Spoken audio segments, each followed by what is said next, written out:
Welcome. This video slash presentation is on economic clusters, which is a study of sustainable economic development. This study is being conducted in Delta County, Michigan. It is an independent study. It discusses the need for new economic models.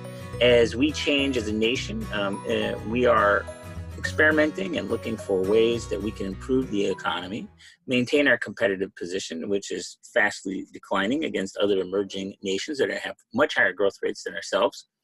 And so while we face these challenges, we also need new models that we can overcome those challenges based upon greater understandings. And that's the whole point of research, is to add something new to the literature out there, the body of knowledge. So while we still, as a nation, we still maintain intellectual and innovative advantages, we are also losing those because many of our companies are going overseas and they're setting up, they're working in places that are more advantageous for them. The more we do that, the more intellectual and innovative capacity we lose. So we need new models to better capitalize on how our society changed, which is now the data-driven economy. There's so much information out there that we are capable, we need to change our economic assumptions in order to handle that innovative information and the amount of data out there, or big data, or metadata, right? So clusters, so one of the studies that we looked at, or possibly look at, is industry clusters, which hold a lot of potential for future economic development. Those include looking at how groups of businesses share knowledge, resources, and abilities, and how they create these efficient transactions within their clusters that make them more competitive than other places in the world, right? And the more you can develop your clusters, the more efficient the transactions, the more often those transactions, the more lucrative those transactions that occur between those cluster members. And clusters also have the advantage of sharing skilled labor. You know, we think of Detroit and how they share automotive industry information with each other, how people bounce from job to job, and there's lots of suppliers that share information. They also, you know, created these great networks in the past that produced ore from them and cut wood and did these things. They also have a lot of innovative capacity there because they have a lot of engineers and designers that come there and work and create cars, and they have their own networks, which are social and formal at the same time. Social and formal at the same time.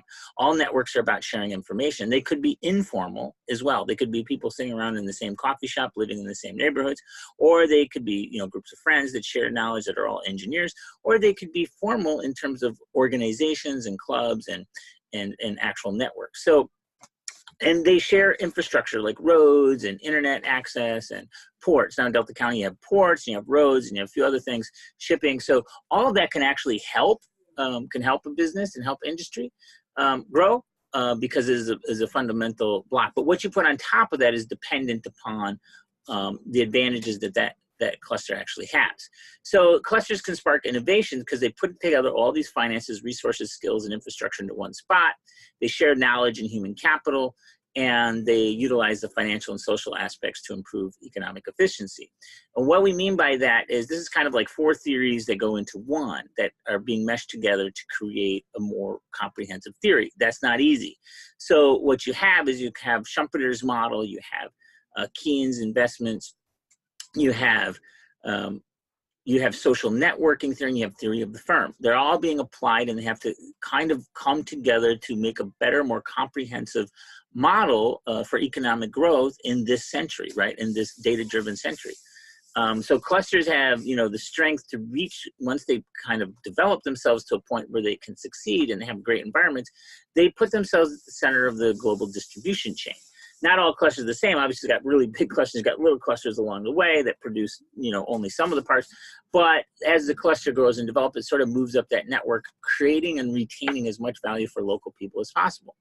So clusters applied to communities. Well, you know, in Delta County, we want to take one study, could be Delta County, could be somewhere else, but in this case, it's Delta County. We take one area, we really look at it, we find out what clusters exist. We may follow up with the second study, and that second study may look specifically at what's going on in that cluster. But at present, the study would be more or less to understand what clusters exist and what the sentiments are of local business owners in terms of collaboration on certain projects. So every town revolves around something, you know, fishing, mining, lumber, There's always something within the town that revolves around. If a town does not have that, you're going to find that that town will decline fairly quickly because it doesn't have anything unless it's tourism or something. It's not going to have much. So what clusters exist? The research designed to study what clusters exist within Delta County, and then what activities these local stakeholders, are willing to support in terms of collaboration. What are they doing right now in terms of collaborating?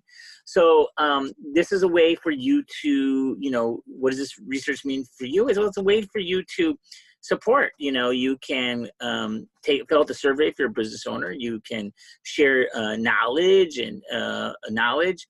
It adds to the body of knowledge. Government stakeholders get involved, and they look at this information when they make their policy decisions.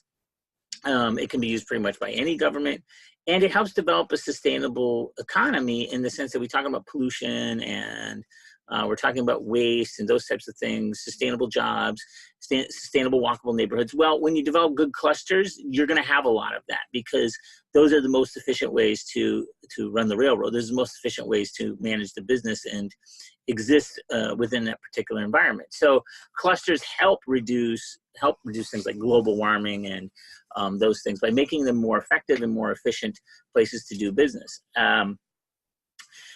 And obviously when you have new knowledge and you have new jobs, you have new wages and you have more income. So how do you support? Well, obviously financial contribution. If you're a company that wants to support this research and you want to provide some funds for it, hey, I'm all for that because a lot of times we got to flip it or I got to use grants. If you're a grant funding agency, you're welcome to contact me. I'd love to fill out whatever paperwork you have in order to get your grant money because it's all helpful. It all can be used somewhere effective. But if you're not going to do that, well, share this video, share the results of this video, get businesses involved. Who am I? Well, I'm Dr. Murad Abel. I'm a DBA in Business Management, MBA in HR Management, BA in Science. I'm a professor. I have a little side practice, keep me relevant, and I also do research. So you can contact me this way, email and so on and so forth.